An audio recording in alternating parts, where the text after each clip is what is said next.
question is, how is the national shutdown going to affect our companies and the potential of us in Audio and video recorded in this video or audio is not and must not and should not be taken as financial advice. I'm not a financial advisor, nor am I registered with FISCA.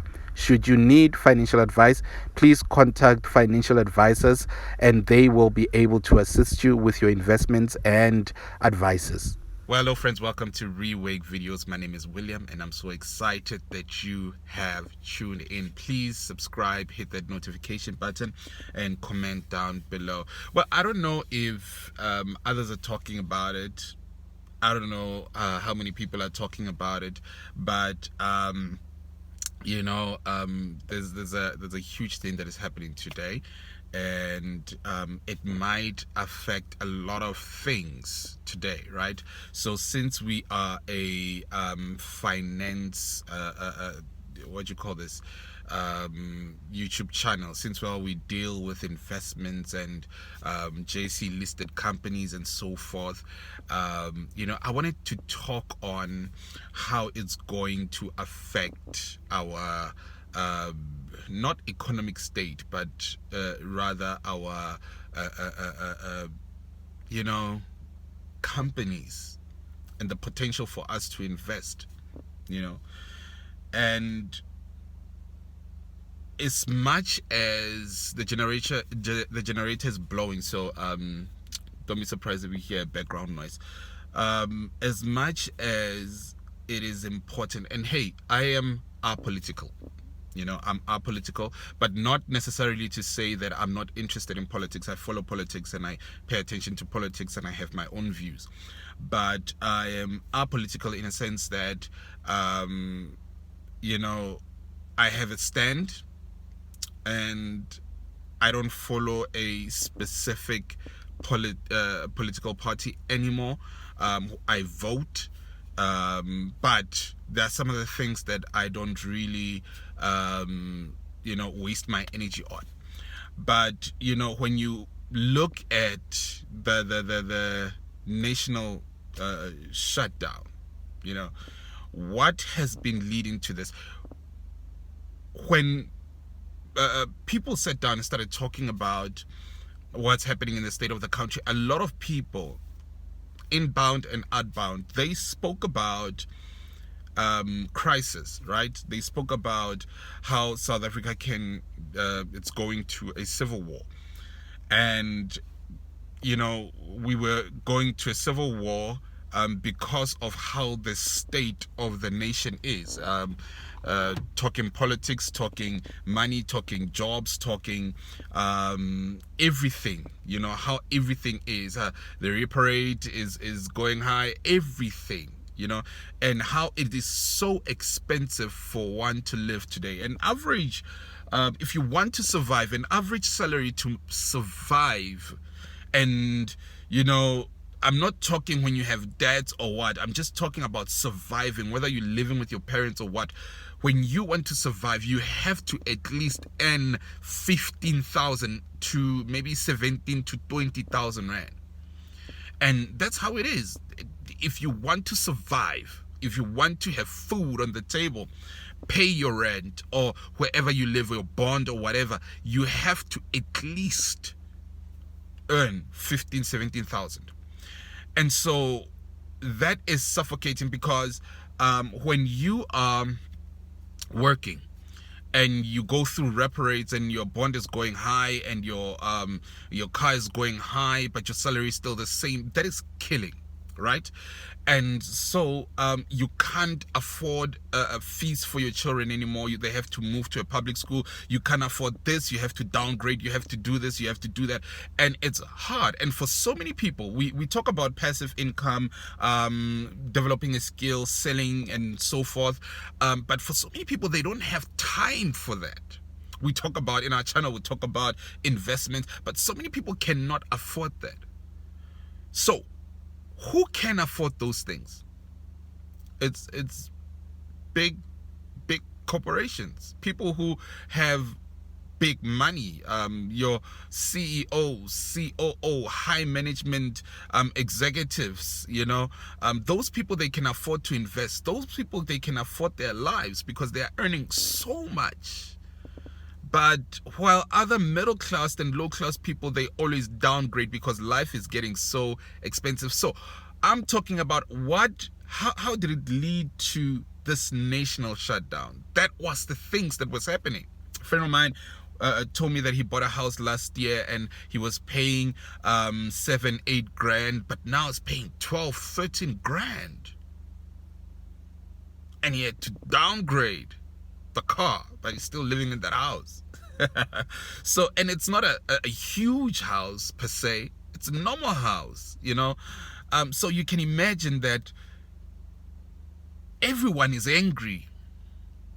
They're angry at the political system that we have in South Africa. They're angry at the government.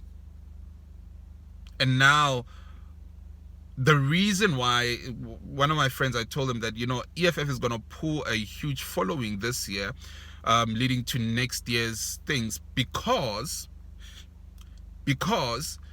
they are trying to feed on the trend, And what is the trend now? The trend now is that people are hungry and people are angry.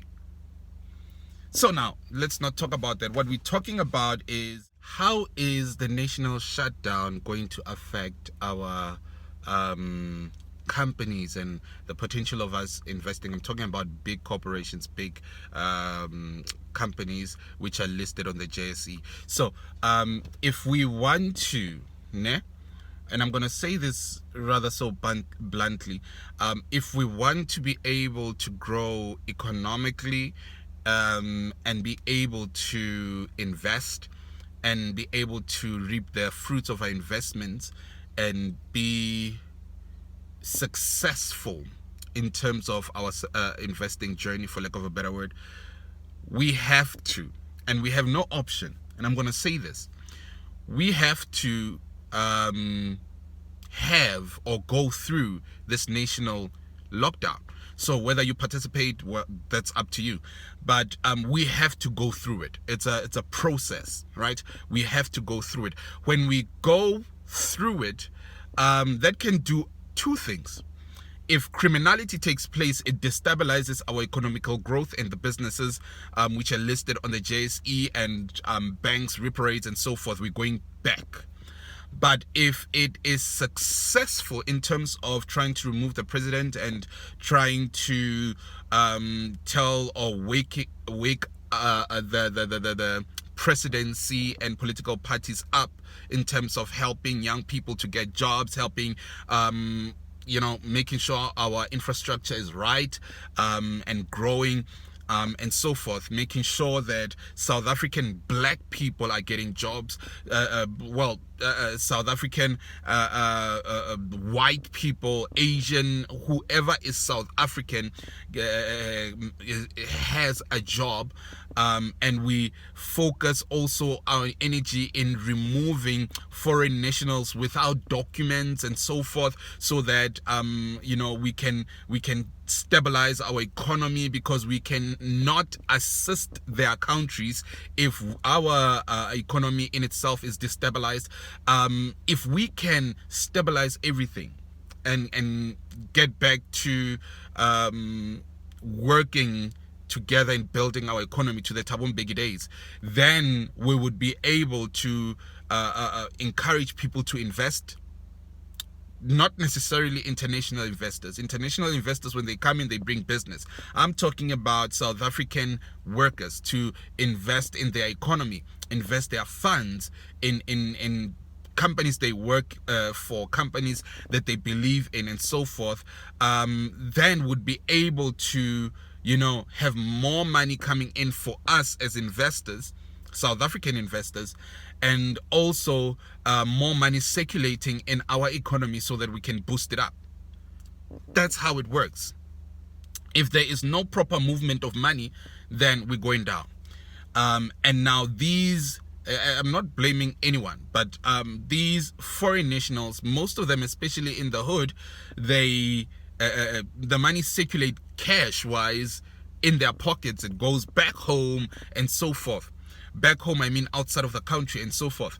So if we could stabilize our country, we would be able to get back to being able to afford life, because now so many people cannot afford it, and now that destabilizes everything. We're not earning enough. We can't purchase food. We can afford food. We can afford houses. We can afford cars. We can afford clothes. We can't afford anything because life is hard. So now, in order for us to be able to grow, in order for us to be able to grow as a country economically, our JC listed companies, investors, inbound investors, we need to go through it, and if, like I said, it doesn't work out, then there's criminality, there is looting, then we're going a step back. It's going to hurt our coffers as investors. Companies might go down. Remember I told you, sell up, go buy down. They might go down. They might slightly decline for the next couple of months, and maybe they will pick up again. But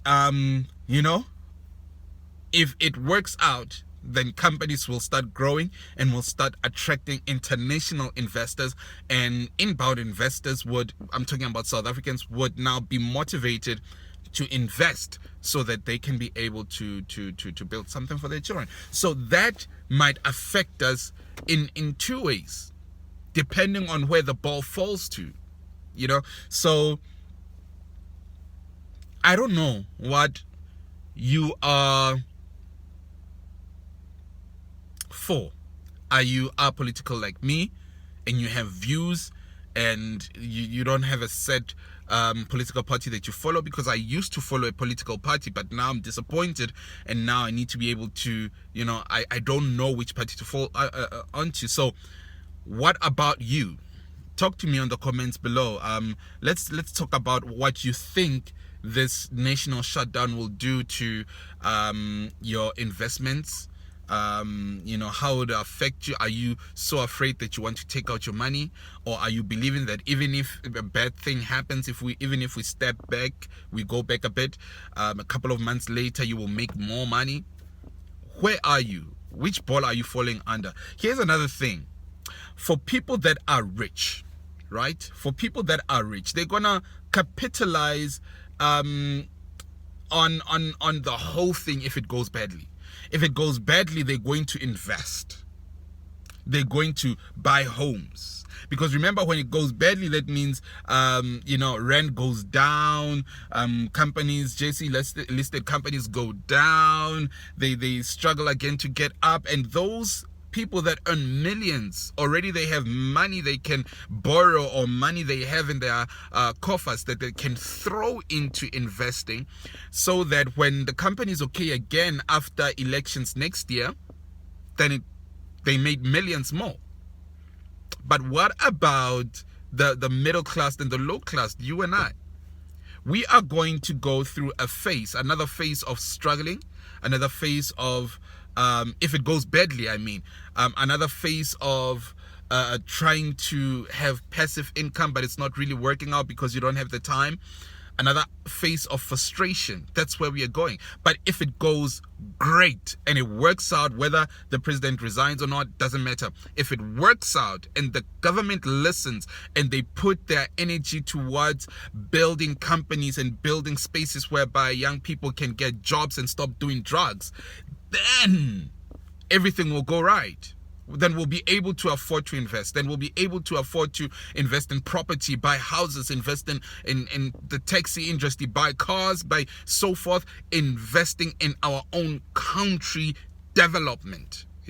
So I don't know what you think. I hope that you listened to the entire video, because it was something that bothered me when I woke up. So I don't know what you think. Just hit me on the hit the subscription button, hit the notification button, and hit me up on the comments down below. Let's talk about it. What do you think? How is it going to affect our economy? How is it going to affect our JC listed companies, your investments? How is it going to affect that? Thank you guys. Enjoy your day.